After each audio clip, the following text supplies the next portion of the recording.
So you want to rebrand yourself. You want to become a new and improved woman. You want to become just an all-around new and better person. You want to level up.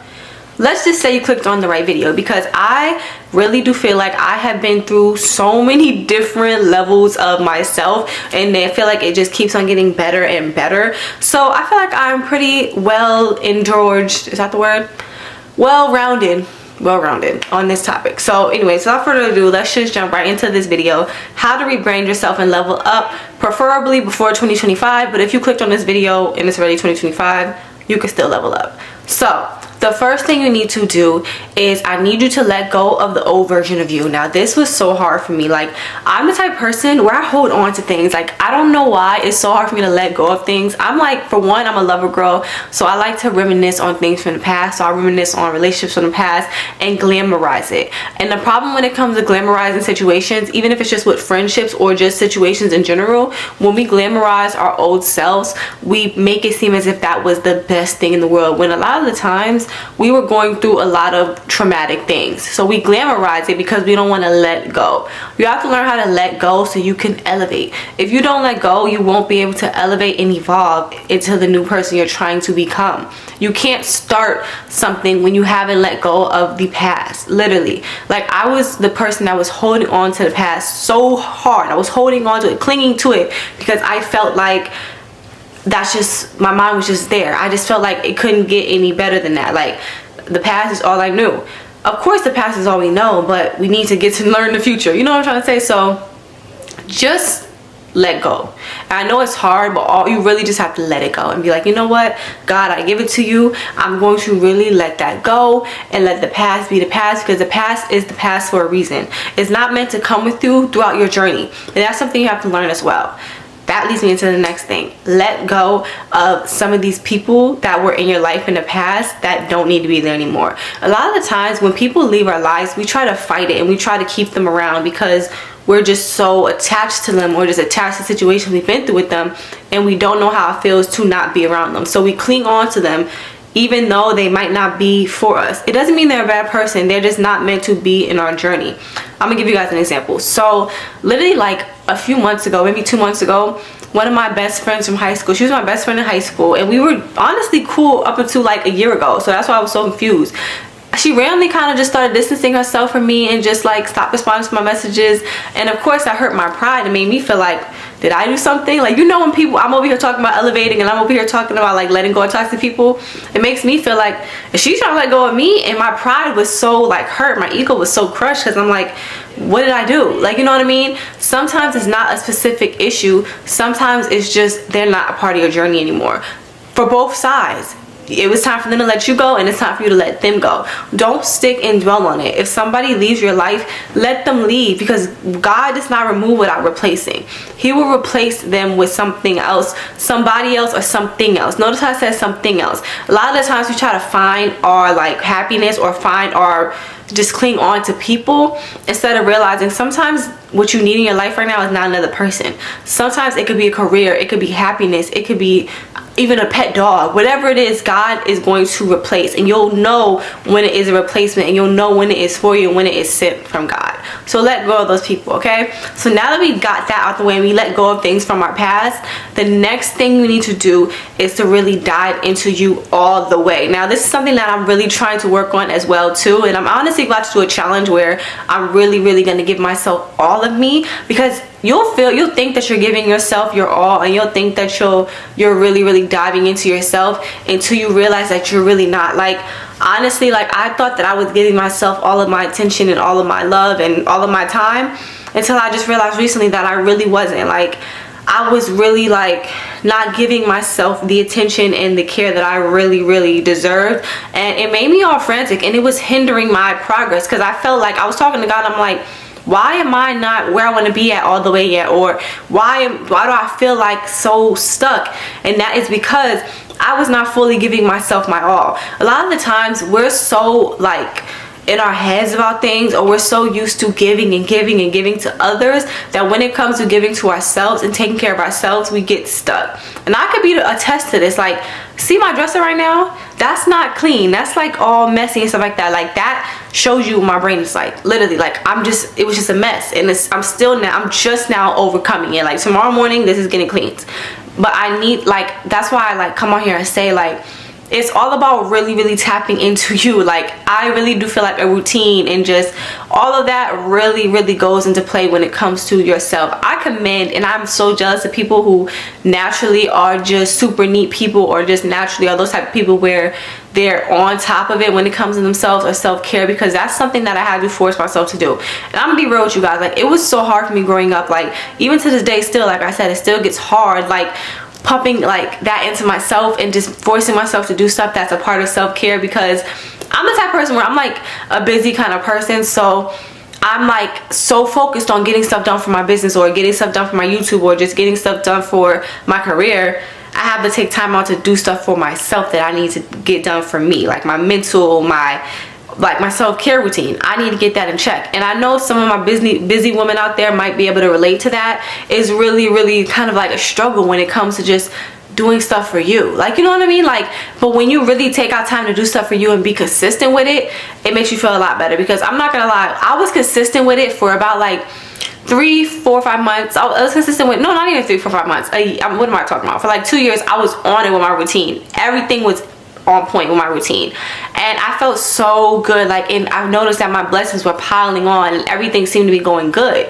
And just recently, my routine has kind of been off. Like, I've still been taking care of myself, of course, but it's not really a routine like it should. And some days I'll skip out on certain things, and I noticed that my life has been kind of like chaotic a little, or my mental has just been chaotic.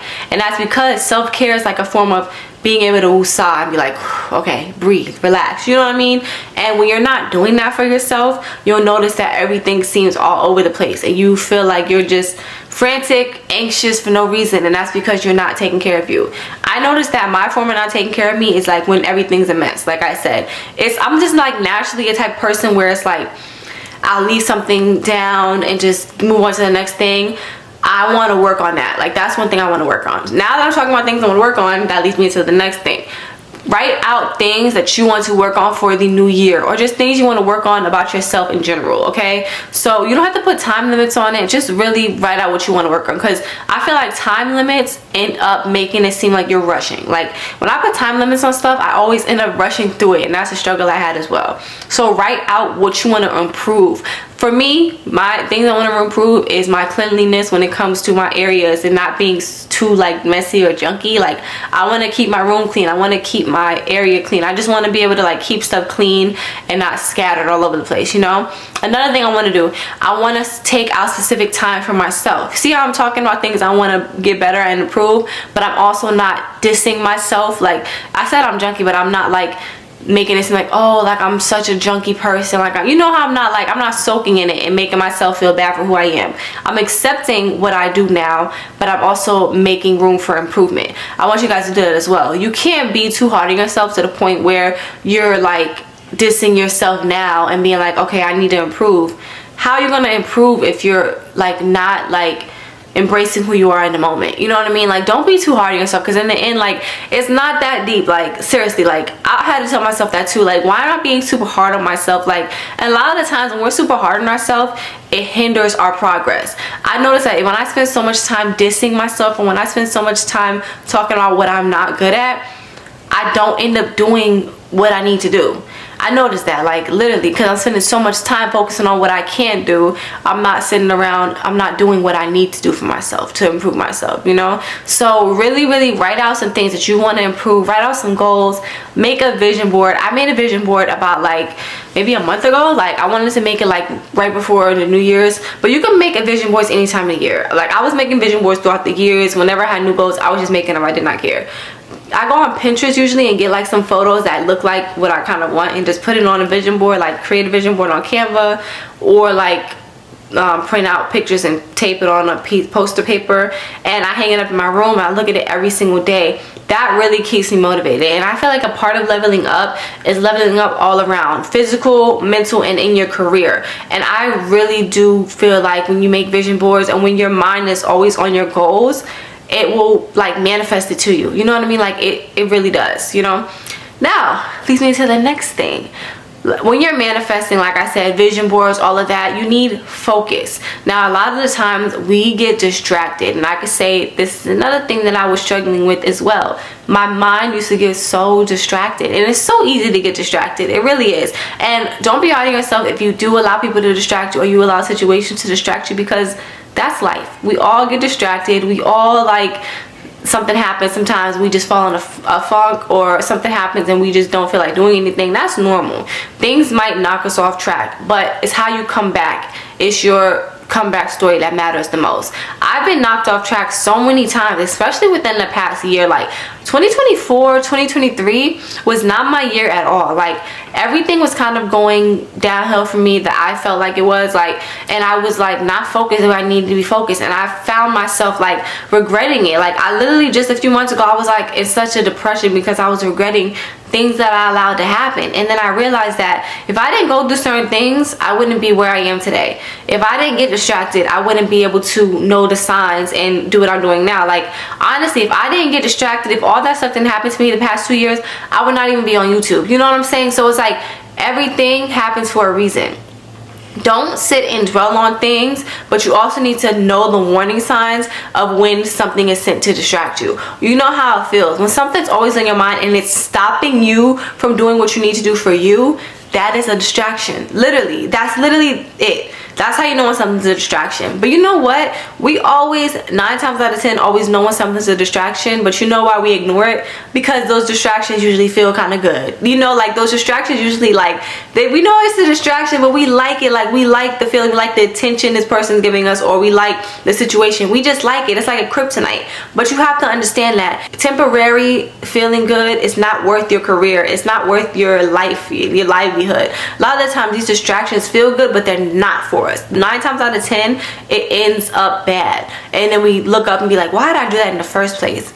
If you don't allow certain things to get to you, or if you don't allow certain things around you, it's not going to be able to get to you. You know what I'm saying? It's not going to be able to distract you. Protect your peace at all costs. Protect your peace. I'm telling you from experience, because it's so hard to get it back. You can get it back. It's easy. But when your mental and your peace gets knocked off track, it's like getting it back is like you know what I mean? You're gonna get it back, of course, but you'll feel like, why did I even let it go in the first place? When you have peace, you feel so much better. Okay, so once you have all that done, we're gonna work on our physical. So a part of your physical, I personally feel like, is working out. Now, I'm a personal trainer and I do have a fitness page. I'm a fitness influencer, so if you want to know more about that and my workout programs, you can hit the link in my bio, of course, but this is not about that.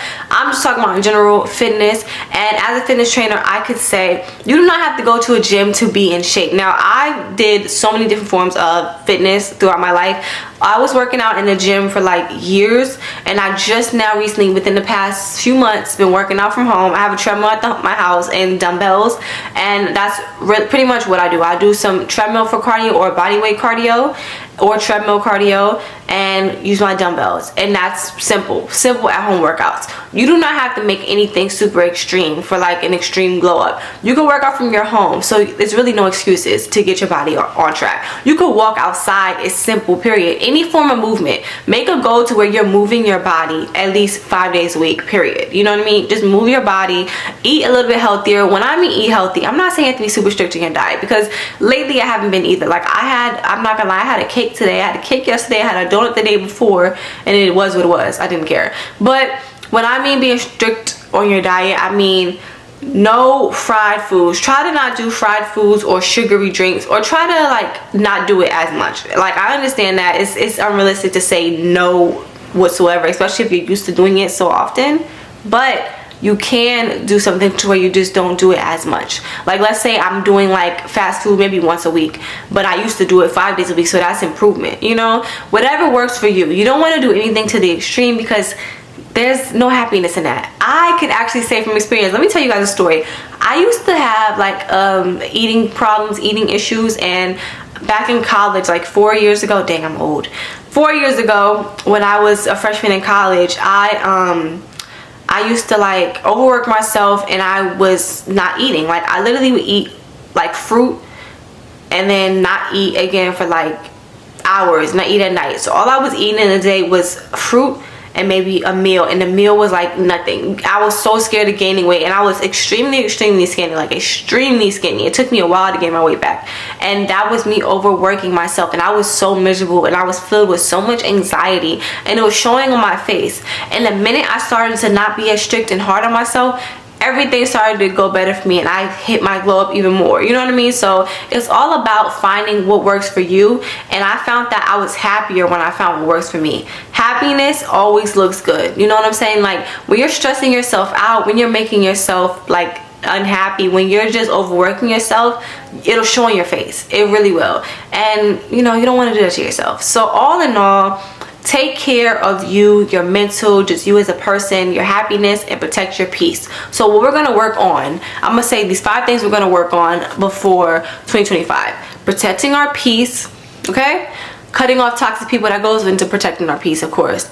Working out, self-care, and self-love. Okay, those are the 5 things you need to work on in order to really glow up and reach your higher self. And remember, your glow up is based off of your glow up. Do not compare yourself to other people. When you want to reach a glow up, do not have somebody else in mind, because that's not gonna work. That's always gonna lead you into disappointment, because you can never be another person, just like nobody else could ever be you. Set your goals based off of you. Set your goals based off of who you were the other day. That should be your only comparison. That should be your only competition. That should be your only competition, was who you were yesterday. Should not be anybody else. You should not be trying to be like anybody else or be anybody else. You can get inspired, but don't try to base your goals based off of them, okay? It's all about ourselves and just becoming a better version of ourselves every single day, okay? So I hope you guys enjoyed that video. I am about to get ready for bed, go to sleep. Yeah, let me put my hair in a bonnet and all that. Yeah, let me just go to bed. But yeah, it was nice talking to you guys. I love you guys, and please do not forget to like, share, comment, and subscribe, and I will see you guys next time.